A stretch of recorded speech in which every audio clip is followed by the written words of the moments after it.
Bienvenidos, queridos oyentes, a este podcast sorpresa en el que vamos a desglosar algunas de las impresiones que nos ha dejado el primer día del Salón de Cómic de Barcelona. Doctor Snack, muy buenas.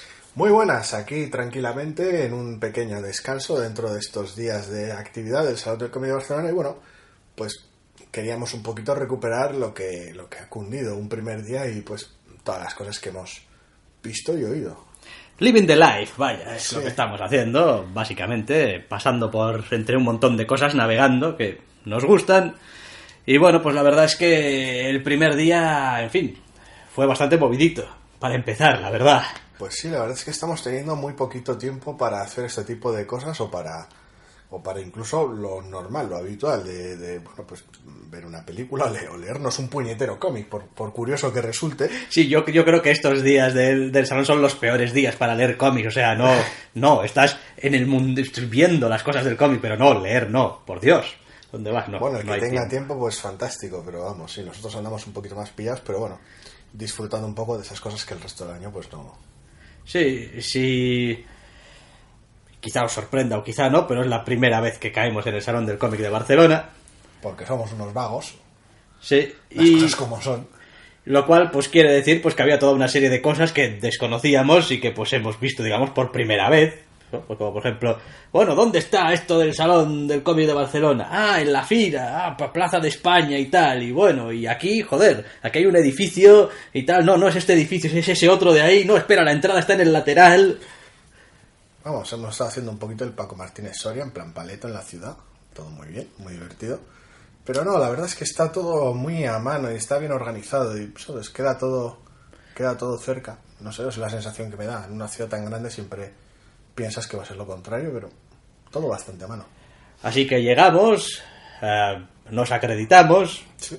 tal y como estaba previsto, entramos sin ningún problema al pabellón y lo primero, a mí al menos, que la sensación que me dio es como, vale, esto es grande. Sí. Esto es grande porque entras y empiezas a mirar a derecha e izquierda y no ves el fondo. Pues sí, habiendo venido, siendo todo, sobre todo la primera vez, pues siempre da esa sensación de niño en tienda de golosinas. Como no sé exactamente qué es lo que voy a mirar primero. Es como, joder, esto parece Navidad. O sea, no sé qué paquete abrir primero porque estoy viendo ya cosas al fondo y cosas a la izquierda y exposiciones que desde aquí no distingo lo que son, pero... Así que optamos por empezar por algo más tranquilo y casi reflexivo y visitar una exposición. Sí, dijimos, mira, antes de meternos en el berenjenal de los stands, de los expos, autores, las diversas tiendas... promociones que hay, bueno. Vamos a empezar... Mira, lo primero a la izquierda. Sí, porque encima el horario lo permitía. Sí. Sí, una capacidad de decisión de la hostia. Fuimos porque nos quedaba cerca físicamente. Eso es.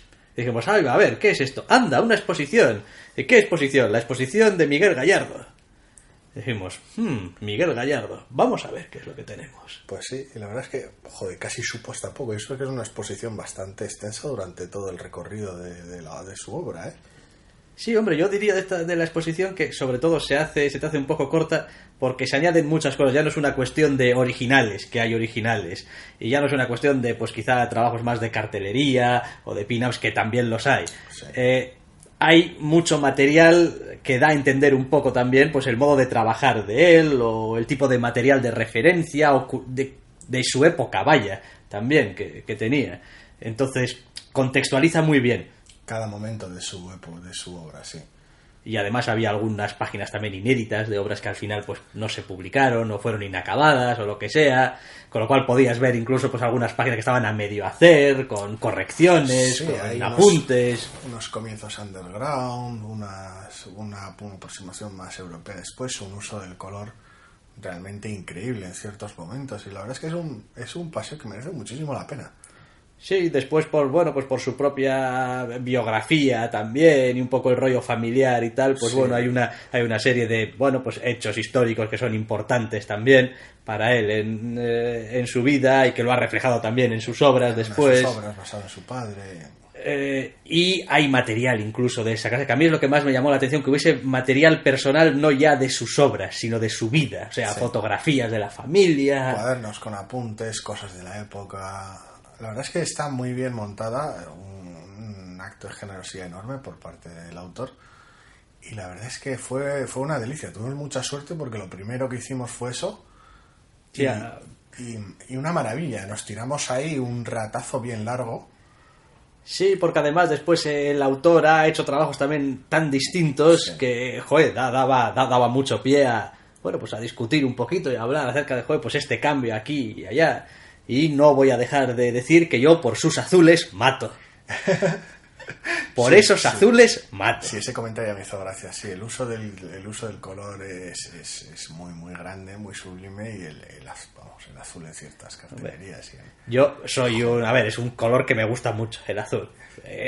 Concretamente unos azules bastante determinados, en esa gama de azul marino.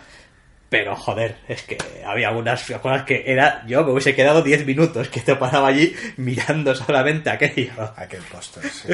No, la verdad es que es una de esas cosas que igual sabes que están ahí, te esperas, las vas buscando, pero no crees que igual van a enganchar, porque una exposición en este tipo de salones igual intenta tocar un poco demasiados palos o intenta mostrar cosas más conocidas o tal, pero la verdad es que está muy bien escogido el material. Sí, sí, no, y además, bueno, al Y está puesto en contexto, ¿sabes? No son simplemente páginas al azar con autoría y el año y ya está, no, está contextualizado y es enorme, vamos. Sí, y después, pues eso, en todas esas páginas también más a medio trabajar o, bueno, se ve también, pues eso, el proceso y la propia, pues bueno, otras cuestiones, ¿no? La composición de página, la narrativa, incluso la diferencia que el color puede suponer, ¿no? En una misma página. En la misma página, sí. ¿No? Es decir, joder, esto, fíjate, él ha elegido estos colores vibrantes, planos, más o menos a la edad, pero vaya. Sí, sobre un lápiz que era muy elaborado y podías apostar sobre otras técnicas de coloreo, otros acabados distintos y, ¿sabes? Es una óptica muy interesante en ciertos momentos, también porque tienes mucho trabajo previo, sobre todo en underground, de blanco y negro, de unos trabajos de tinta increíbles y el contraste y que sea tan conocido por el color y que sea tan bueno con el color es muy interesante viendo cómo empezó y cómo estuvo mucho tiempo. Sí, salimos, digamos, de ese recinto más o menos amplio de la exposición de Gallardo y ahí sí que zascandileamos un poco entre algunos puestos. Sí, porque los ojos se te van y las vistas y el merchandising y cómics y tal y cual y hasta chucherías si hacía falta, en fin. Hay mucha cosa de todo en realidad, prácticamente. Y bueno, pues según íbamos, pues entre stands y tebeos y eso, pues merchandising. Sí, intentando no quedar tampoco atrapados mucho rato en uno, sino un poco intentando ver en general y luego para ver qué nos podía tirar más. Sí, la idea era, oye, vamos a hacernos una idea general para empezar de cómo es el recinto, de dónde están las cosas, dónde están, por ejemplo, los sitios donde se van a dar las charlas o las mesas redondas. Me llamó la atención, ahora recordándolo, la diferencia que hay entre algunos stands y otros, porque tenemos un montón de stands grandes, de grandes compañías y tal, muy aparatosos y tal, pero había algunos que había, pues eso, mucho plástico, mucho espacio malgastado, mucha promoción, sobre todo en lo que los stands de películas se refieren, y sí que había otros stands muy voluminosos, pero el espacio estaba muy bien aprovechado. Me estoy acordando de la zona del juego de miniaturas de Batman o... Sí. Conjugaban un poco las dos cosas. O sea, era muy vistoso y muy promocional, veías el stand de lejos porque era enorme y tal, pero luego el espacio no eran solo muñecos gigantes que pudieras ver de lejos. Luego el espacio tenía contenido, había gente para atenderte, o sea, muy bien. Caímos también porque los ojos al final se te van, es decir, los ojos se te van aquí, sí, uno entra al salón y claro, pues es continuamente una serie de estímulos visuales brutales, quiero decir, porque lo que no tiene color... Sí, y los que no, pues son el stand de Sony de PlayStation metiendo ruido a kilómetros, pero bueno, sí. Y acabamos también viendo, diciendo, anda, una exposición de... no sé yo muy bien cómo arroz negro, sí. Arroz negro.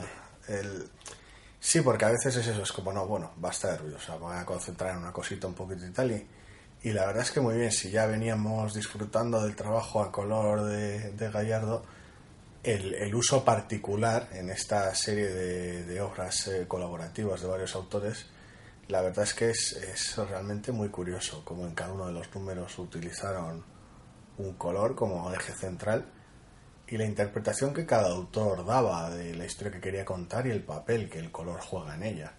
Sí, la verdad es que sí, es muy llamativo, no ya solamente por, bueno, pues lo bellas o no bellas que pudieran ser algunas páginas, que obviamente pues a veces solamente tienes una parte de una historia, porque Sí, es una página, sí, digamos, descontextualizada de la historia, pero bueno. A nivel simplemente estético Y después dejaba muy a las claras esa capacidad del medio, digamos, del cómic para que haya cosas que no tienen mucho sentido científico, pero tienen mucho sentido, digamos, en el mundo del cómic, como esos cielos verdes. Es como... Si se te quedó la imagen sí, del cielo verde...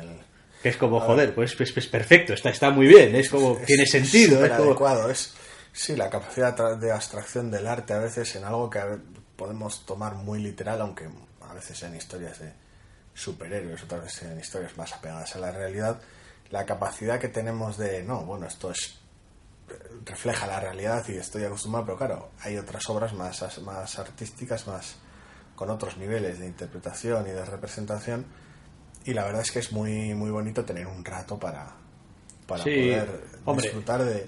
No, y dar a conocer también, porque hay veces que este tipo de cosas es más complicado moverlas y sí, con la facilidad con la que entran por el ojo, estando lo bien hechos que están, pues siempre consigues que no vas a tener masas yendo a comprarlo, pero me pareció acercarlo un poco al público. Me pareció fantástico también el tener esos autores distintos, porque uno podía ver también distintos estilos, sí, propiamente, desde algunos que parecían más un acercamiento cercano al diseño, digamos, hasta otros que eran más unas tiras casi un TVO más tradicional, algo un poco incluso más paródico, tirando a la caricatura o a lo grotesco. Sí, pero lo fascinante era que seguía existiendo esa cohesión, ¿sabes? Esa unión entre... que eran solo muestras de una obra completa, ¿sabes? Me resultó la verdad muy interesante. Hablando un poco de que intentar que la obra llegue como es entre semana y tal, también pudimos ver que había mucha visita organizada de colegios y mucho y tal, y ese tipo de cosas están muy bien, porque no te digo que vamos, media clase vaya a acabar convencida, si esto es arte, me interesa esto, voy a crear arte, voy a consumir arte, quiero conocer más, no, pero da igual, de cada 100, de cada 1000 alguien hace falta un poquito...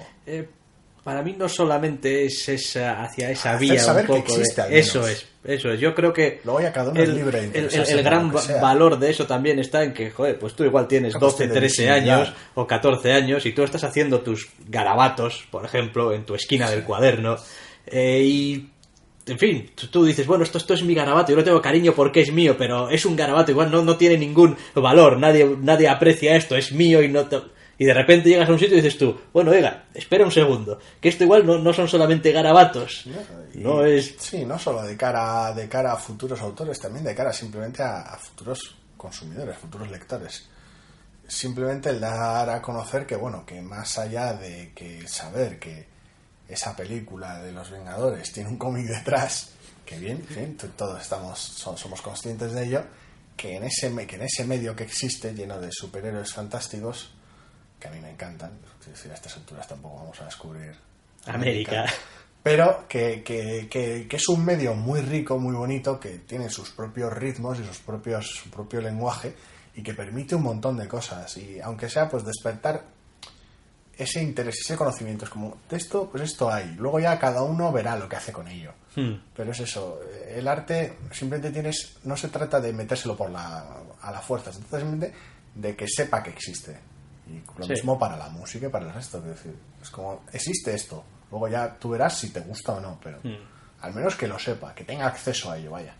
Para cuando terminamos ya de ver esta exposición de Arròs Negre, nos había dado una cierta hora, estábamos mirando un poco el reloj y dijimos, vaya, no hemos visitado todavía el pabellón 2, donde, pues si no nos falla el reloj y tal, pues hay una charla, no sé si era a las 12:15, 12:30, cuando fuera, vaya, que iba a ser Star Trek y la ciencia. Sí. Es como, joder, Star Trek y la ciencia, pues vamos a ver. A mí me gusta la ciencia.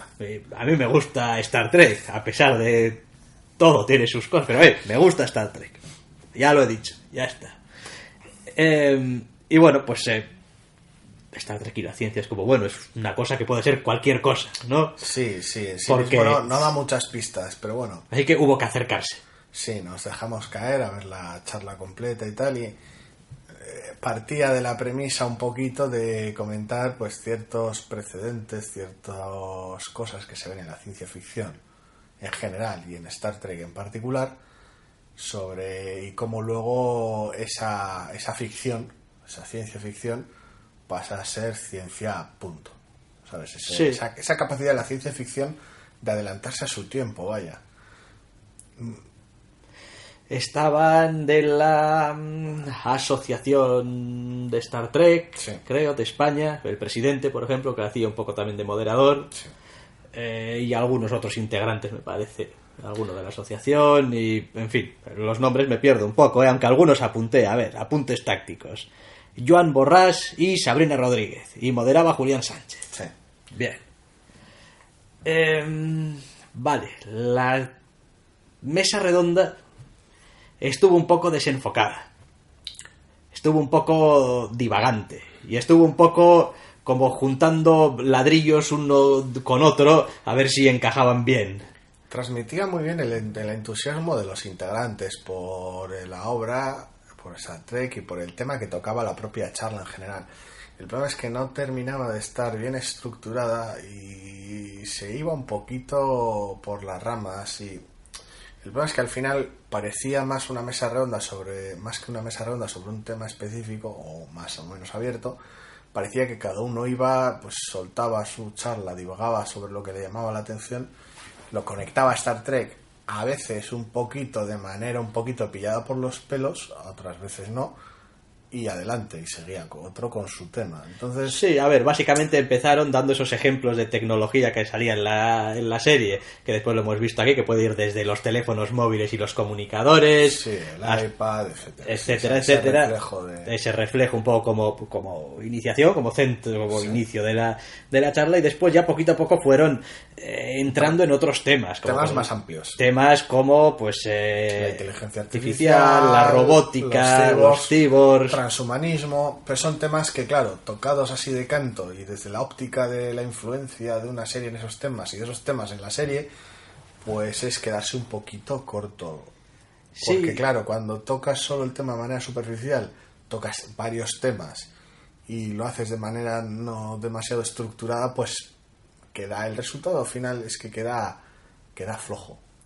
sí, porque hay un montón de temas que salieron que eran interesantes, pero a ver, tampoco, a ver, son ese tipo de cosas que dices tú, joder, qué interesante es esto, pero quizá tampoco hay mucho más allá que decir. Por ejemplo, no, es que Star Trek es una ciencia ficción muy positiva, ¿no? ¿Y por qué citas unos ejemplos? Y citas algunos ejemplos, y cualquiera que haya visto Star Trek sabe instantáneamente cuando le dicen asunto, ¿de qué estás hablando? Es como, sí, joder, es verdad, es un enfoque de pues eso. Es que se tocaron demasiados temas de manera demasiado superficial, porque la evolución del tono narrativo de Star Trek a lo largo de las épocas y las distintas series y películas, etcétera, es tema de charla.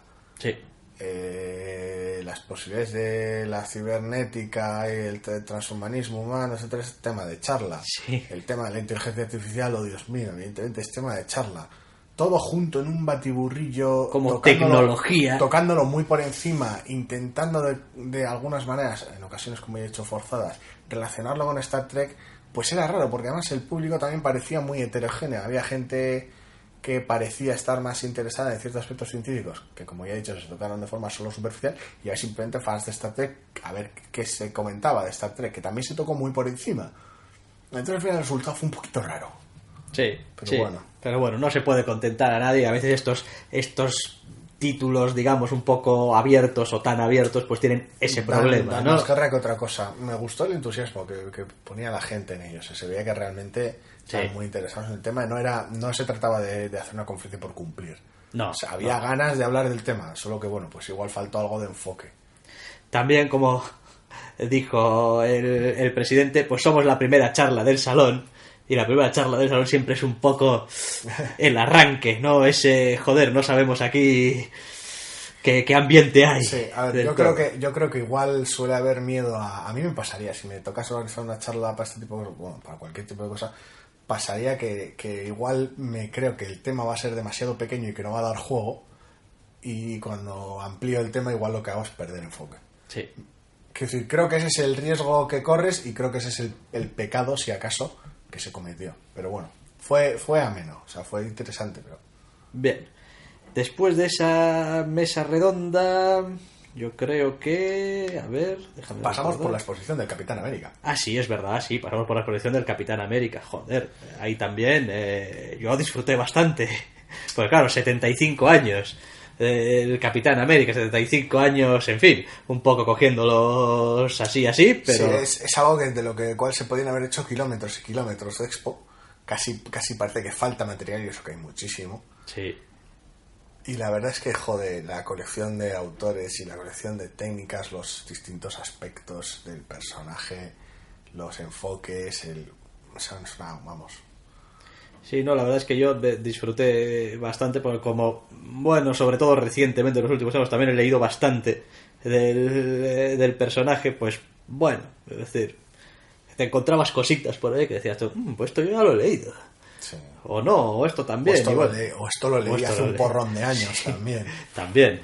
Al final, bueno, la estructura de las exposiciones son más o menos todas parecidas. Es decir, están acompañadas de una serie también de paneles con algo de información de contexto. Sí, en este caso, lejos de ser una exposición más lineal, como lo era la primera que visitamos, que era era una cronología de la obra prácticamente.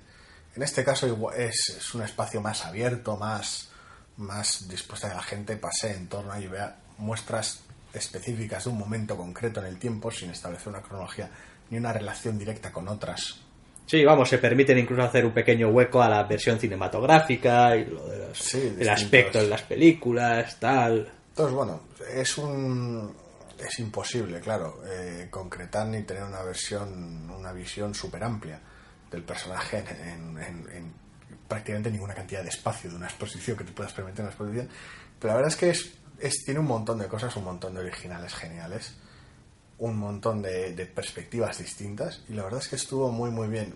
Es el tipo de exposición central, geográficamente hablando, ya en los propios pabellones, sí, que a veces parece que está más para llamar la atención y de manera visual y promocional, pero luego resulta que el contenido es realmente bueno y está muy bien pensado.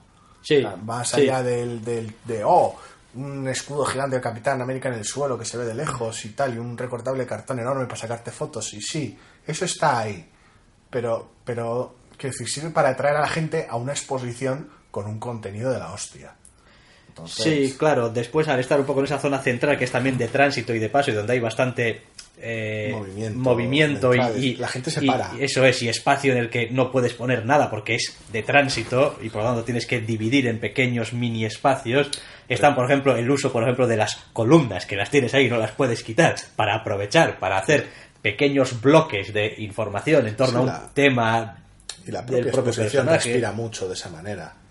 Y la verdad es que está muy bien puesta y se pueden ver muchas versiones distintas del personaje, no solamente ya además del aspecto visual, sino bueno, pues algunos otros temas que ha ido tocando en cuanto a historias y tal, y bueno, que si la libertad, que si los nazis, que si no sé qué, es como bueno, pues bien, joder, vas entrando poco a poco ahí.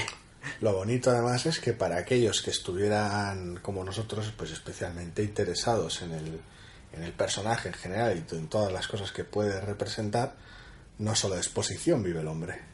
No solo de exposición vive el hombre, y no solamente una exposición la han dedicado al Capitán América en este Salón del Cómic, también dedicaban una mesa redonda que se titulaba 75 años del Capitán América, precisamente, donde teníamos a David Valdeón, a Alejandro Martínez Viturtia, a Jaume Baquer, y moderaba Anthony Giral. Sí. Vaya.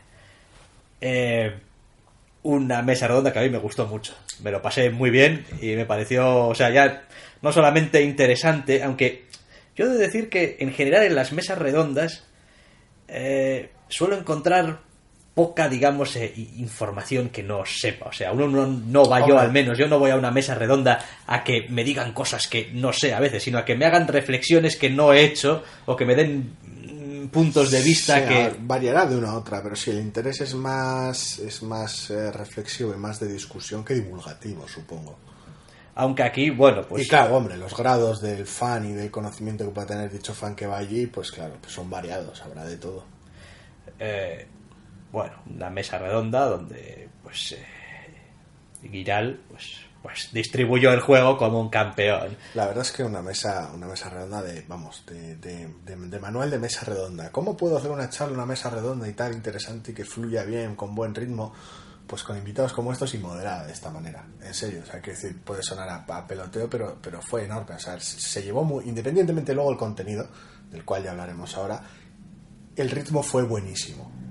Tanto en toda la sección principal como en las preguntas. Al final, el ambiente era buenísimo, fluyó muy bien y la verdad es que sí, vamos, pasó el tiempo volando. Sí, y bueno, pues salieron cosas interesantes del personaje también, o sea, desde su origen, que en fin, bueno, es un origen externo también, digamos, a Marvel en los tiempos de la Segunda Guerra Mundial y esos orígenes y tal, y después cómo ha sido esa recuperación o cómo fue esa recuperación del personaje para reincorporarlo. Sí, esas dimensiones que le añaden los creadores al personaje en el momento de la recreación, prácticamente, y luego el rol que tiene a lo largo de las épocas. Sí, después la mesa redonda estaba también muy bien porque, claro, teníamos a un editor, un dibujante, sí, un artista, vaya, y un coleccionista, con mucho conocimiento del medio y del personaje. Exacto. Bueno, conocimiento todos, pero vamos. Sí, bueno. Con lo cual sí que se veía que cada uno tenía un poco también su visión, incluso en cada uno de los temas. Con lo cual fue muy completa y se iban complementando, pues yo qué sé, pues la pregunta de, bueno, pero ¿y vende bien o no vende bien? ¿Ya gusta aquí o no? O tal, o a la hora de dibujarlo esto es difícil, el contexto, ¿no?, histórico del personaje o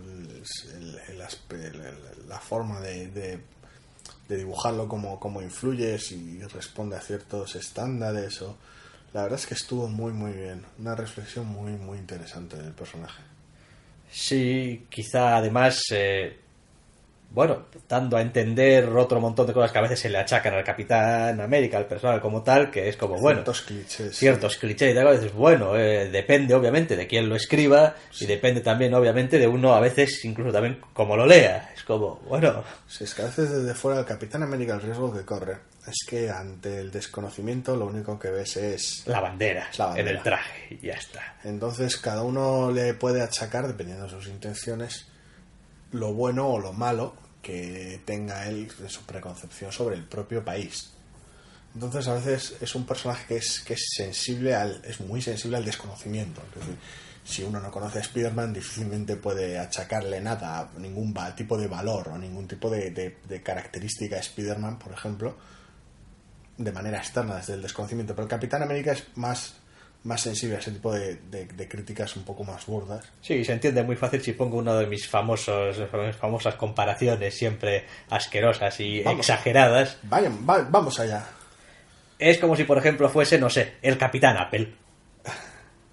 O me da igual, el Capitán Microsoft, me la pica. Inmediatamente solamente la mención, sí, te evoca una serie de cosas y tienes una opinión al respecto. Sí, porque Spider-Man no representa, desde el desconocimiento no representa nada. Nada, es como Capitán América. esto, epa. Sin conocer el personaje es sensible a ese tipo de cosas. Entonces estuvo bien. Yo creo que nadie allí realmente partía del desconocimiento, ni partía del... Pero la verdad es que estuvo muy bien ahondar en un montón de aspectos que a veces se dan por sentados o a veces no se profundiza en ellos, los distintos papeles que ha tenido el personaje en la época, la doble faceta que tiene tanto el Capitán América como Steve Rogers. Sí, yo creo que sobre todo quedó claro que es un personaje que se moldea con la época, pero cuyo núcleo, cuya esencia permanece exacto, inalterada. Entonces hay una serie de valores, digamos, propios del personaje que todo el mundo entiende que son, digamos, universales y propios, y después, dependiendo de la época, dependiendo del clima, hay otra serie de cosas que son accesorias, es decir, son como interpretaciones según la época de los mismos valores, en cierto modo. Como estos son mis valores y dependiendo de la época pues tendrán que ir cambiando, porque obviamente no es lo mismo la época de los hippies que la época de... Sí, es interesante. David Valdeano hizo una reflexión curiosa en el turno de preguntas, sobre si el Capitán América era el ciudadano americano, era un ciudadano americano y tal, y me gustó la respuesta un montón, que es como Steve Rogers sí es el ciudadano americano. El Capitán América no, el Capitán América es un cargo, Sí. es un funcionario, es un cargo que ostenta Steve Rogers. Sí, tiene unas, digamos, tareas como Entonces, simbólicas, como Capitán América. Eso es, Steve Rogers sí que es una vez pasado el tiempo, sí que es un ciudadano que intenta adaptarse a la época en la que vive. Pero el Capitán América es alguien que representa unos valores específicos. Entonces estuvo la verdad es que estuvo muy bien la charla y estuvieron todos muy bien. Sí, sí, no, la verdad es que disfruté mucho, la verdad, con esa charla. ¿Nos dejamos alguna otra cosa de ese día? Sí, claro. A última hora, antes de escaparnos a la cena. Sí, es verdad. Había una charla, no era en el recinto del Salón del Cómic, pero vimos el título, vimos los autores que estaban invitados y dijimos, a esto hay que ir, o sea, sí o sí, sobre todo que están cruzando la plaza, vaya. Pues sí, aprovechando la época y bueno, dentro también de su propia programación cultural que lleva teniendo ya desde hace algunas semanas, el FNAC programa una charla, una mesa redonda, llámalo H. Sí, en torno al cómic como medio dentro de lo que viene siendo su aparición en papel o su aparición digital y los autores que pasan de una manera de entender al medio a la otra y viceversa. Sí, el título era del cómic digital al papel y viceversa. Yo creo que el título ya daba a entender muchas cosas y es un título además que a mí ya me gusta, me parece que es muy identificativo de exactamente el contenido que tuvo después la charla y que efectivamente no era una cuestión de contraposición del papel con lo digital y nada, sino de ese cruce de caminos que han tenido una serie de autores entre el papel, lo digital, como algunos han pasado de un lado a otro, otros del otro lado al uno. Conviven en ambos. Sí, la verdad es que moderaba Andrés Palomino, ya propio autor en sí mismo que conoce el tema, y los invitados eran de categoría. Sí, había un ramillete de autores, pues qué sé yo, Cels Piñol, Albert Monteis, Clara Soriano, Joan Treche, Bartolo Torres, cada uno conocidos en sus ámbitos por las obras que desarrollan. Sí, no tampoco vamos a ponernos a citar obras porque nos tiramos medio año, pero vamos. Exactamente.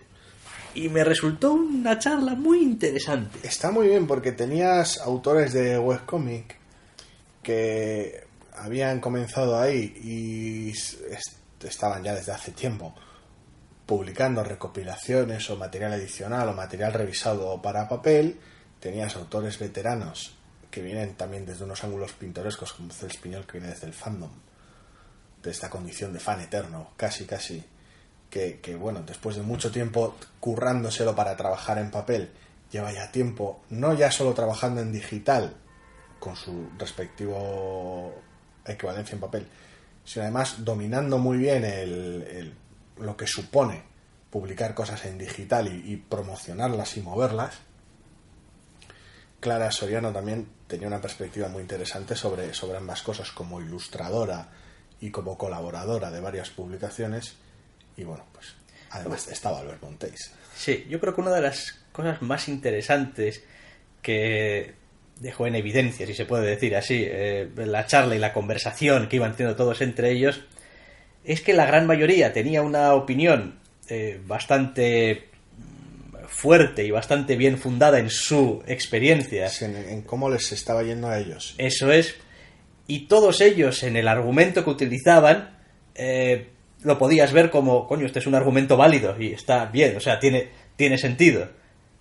Pero a veces mirabas y decías tú, bueno, pero si este señor tiene sentido y tiene razón, sí, y este también, pero estas dos cosas no son del todo compatibles tampoco. Entonces, quedó, yo creo, muy en evidencia que en realidad no hay una manera de hacer las cosas que sea la manera buena. Sí, una de las reflexiones más interesantes es pese a todo lo verde que está en general de todo el concepto de cómic digital. Bueno, en realidad pasa con otros medios también, todo el concepto de venta digital de cine, series, etcétera, pues está como está. Pero el cómic digital daba esa sensación de que de ese terreno inexplorado y de que a todos ellos les estaba yendo bien con sus experiencias personales y eran en general muy dispares. Entonces, al final lo que reflejaba era esa sensación de terreno inexplorado, de bueno, pues yo estoy haciendo webcomics, lo paso a papel literalmente lo que tengo y me va bien. Pues yo le añado cosas y también me va bien. Pues yo lo hago de esta otra manera y... O sea, cada uno tenía una experiencia muy distinta a la del resto en ambos medios. Ninguno eran autores exclusivos de uno de ellos, lo cual fue una decisión muy buena a la hora de montar la charla. Y a todos les veías que tenían sus motivos detrás de peso para hacer las cosas como las hacían y les iban bien. Sí. No ya en el propio medio, sino además en su propia relación con sus lectores. Sí, al final también quedó un poquito patente el hecho de que, bueno, algunos autores eran muy, además, vocales respecto al que había que hacer. O sea, lo que había que hacer era trabajar, era donde fuera, pero ir dibujando, ir creando, ir poniendo a disposición de la gente, y que a la larga los resultados los frutos los irás recogiendo. Sí, mover la obra, de una u otra manera mover el producto, por clasificarlo de alguna manera, vaya. Y estar en continuo movimiento, estar en un proceso de creación continuo y estar creando continuamente, ¿no? Más que, pues quizá, pues saco esto y después paro y... Como es un mercado también, que es eso, muy al margen de... salvo en ciertos aspectos del papel, muy al margen de la edición tradicional, se vio también que muchos de ellos eran, pues eso, autores totales, no ya solo en el aspecto de que la obra fuera individual, que no lo era en todos los casos, pero sino además que, claro, en digital, pues tal y como habló bastante extensamente César Espiñol sobre el tema, le tocaba, pues eso, no crear la obra como autor, que ya bien, sino además promocionarla, venderla, todos temas de legales, de contabilidad, quiero decir, esa esencia de equipo de un solo hombre, que es eso, resultaba agotador, pero que era parte del trabajo. Sí, y después también, bueno, como ven ellos esa parte, ¿no? Pues desde Cels, que era muy defensor de que el autor tiene que hacer el todo. Eso es, tiene que hacerlo el todo, es decir, tener el control total, no solamente sobre tu obra, sino cómo se promociona, cómo se ve reflejada, hasta algunos otros autores que decían, bueno, hombre, yo si pudiera sí que me dedicaría más a lo que es la creación de mi obra y no me importaría que una persona externa, alguien el que fuera, se encargase de otras cosas accesorias. Ciertos aspectos eran fácilmente comprensibles, como temas de contabilidad y temas, se habló también bastante de los impuestos y de cómo ciertas cosas se complican a veces de manera innecesaria cuando estamos hablando de obras que se distribuyen internacionalmente. Sí, pero bueno, me refería más al asunto de promoción, de edición, de redes sociales. Había otras perspectivas interesantes. Clara Soriano, por ejemplo, quería, es decir, no es que todo lo que no fuera dibujar le quitase tiempo de eso, de su arte, pero sí que la perspectiva es distinta. No, yo lo que hago es eso, soy una autora y lo que hago es esto, no me dedico a promocionar nada.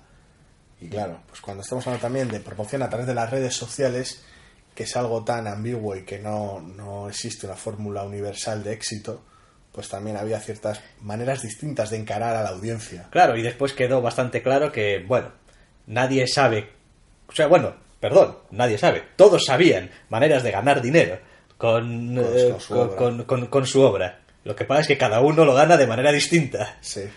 Es como, no, pues yo tengo un Patreon y vendo a veces cuando saco en papel, y yo, pues no, pues nosotros lo que hacemos era publicidad en la página, no, pues yo... Los encargos que surgen a través de la divulgación de la autora con estas otras obras... Lo cual, pues habría un abanico desconcertante. Distintas ediciones de la misma obra para distintos niveles de... Eso es, como no, eso es, más páginas. Concepto de pagar lo que quieras, que decir, había un montón de...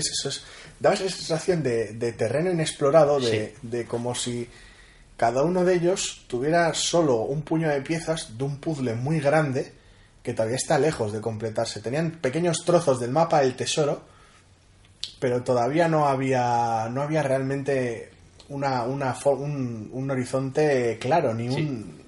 De hecho, en la propia charla hubo intercambio de cromos y de pedacitos de...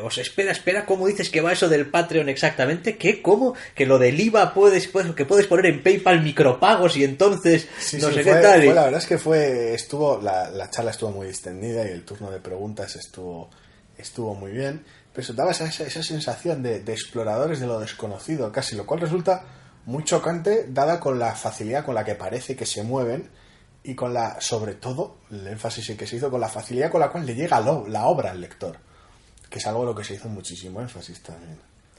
Sí, no, está claro, o sea, parece evidente de lo que estamos oyendo y Territorio viendo, salvaje, ¿no? por Que ahora. es territorio salvaje, es un poco como el salvaje oeste, donde a uno le podía ir bien sacando oro en una mina, a otro llevando vacas, ganado, sí. ganado de no sé qué, otro ponía un salón y se forraba al de la moto, y es como, bueno, pues todos estáis en el salvaje oeste, todos ganáis dinero del salvaje oeste, de lo que sea que hagáis en el salvaje oeste, pero cada uno lo hacéis de una manera distinta, y bueno, pues va bien y puede funcionar.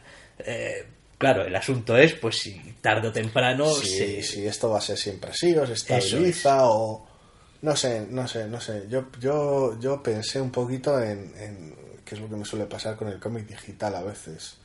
La carencia de una plataforma centralizada como pasa con los videojuegos, que tampoco existe. Es decir, por muy monstruoso que sea Steam en videojuegos, pues no es la única. Pero sí esa sensación, ni debería serlo, vaya. Pero esa sensación de que a veces, pues eso es el salvaje oeste y a veces es más palos de ciego y con lo que funciona quedarte que realmente intentar pensar en ello y... Sí, vaya, uno va encontrando las ensayo cosas error. sobre la marcha. Ensayo, O sea, error, pues no, esto no. De hecho, hacían el comentario en alguna ocasión de, bueno, sí, ya intentamos no probamos sé qué, y bueno... y no funcionó. No funcionó, es decir, duramos un intento, ya vimos que aquello no... Y... Sí, la verdad es que estuvo muy bien en ese aspecto. O sea, un tema muy enriquecedor y con un montón de puntos de vista increíblemente distintos y que es eso, forman parte de un todo. Sí, y donde además, en cierto modo, aunque, bueno, lo decían también explícitamente, pero vaya, ya no es una cuestión solamente del autor, sino del lector. Sí. Y digamos que yo creo que se hacía mención en algún momento esa responsabilidad del lector. El lector tiene que involucrarse un poquito en cómo quiere incluso que le lleguen las obras, porque no es lo mismo que compres el de papel y que te descargues el digital. Buena parte de la charla hizo énfasis en el trato del autor directo, gracias a que pues eso es una obra muy personal, con los lectores. Y claro, en ese trato, en algunos casos, pues era más unidireccional, que no vamos, totalmente unidireccional nunca, pero era más unidireccional en otros casos.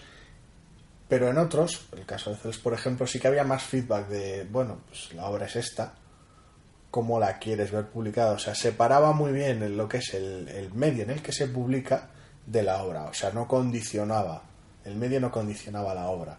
En otros casos sí, y recibía ciertos ajustes. O sea, una serie de perspectivas muy interesantes, y lo increíble es que hubiera tanto autor tan distinto y que a todos les fuera en distintos grados. Allá pues tampoco importaba tanto, que les fuera bien, que estuvieran en general contentos. Siempre todos tienen cosas que mejorar, evidentemente, pero que les fuera bien en tantos aspectos y de manera tan distinta. Sí. Es realmente genial. Y con eso básicamente cerramos nuestra primera jornada. Sí, cerramos nuestra primera jornada de andar mucho, estar mucho rato de pie. Bueno, sí, las charlas también pues aprovechas un poquito para sentarte y tomar y beber algo de agua, pero vamos, aún así, sí, realmente es mucho trote. Sí, yo diría también que en general disfruté muchísimo. Yo me lo pasé como el día, y es como pues ese rollo de pues y me merece la pena el salón del cómic. Hombre, pues sí, si te gusta el mundo del cómic, pues sí, yo creo que merece la pena. Sí, además, habrá quien le merezca la pena ir todos los días, habrá quien le merezca la pena ir todos los años, habrá quien le merezca, pues no, mira, yo voy un día, veo las exposiciones o lo que sea. O vas a un autor a que te firme, o a ver, tal y como pasó en la última charla que vimos, es la aproximación al medio de cada persona es totalmente distinta. O sea que bueno, ahí ya, y es eso, salvo alguna tormenta rara, que casi parece que la provoqué yo abriendo la boca en Twitter. En general hizo un tiempo y está haciendo un tiempo sublime, y pues eso, en Barcelona se come de maravilla. Tiempazo, manga corta y de todo. Así que en general la verdad es que estamos disfrutando mucho, fue un primer día realmente bueno, y bueno, pues ya veremos qué es lo que depara en el resto de jornadas. Veremos, y os dejamos ahí con todo el intríngulis de qué es lo que pasará. Tendréis que descubrirlo. Hasta la próxima. Hasta la próxima.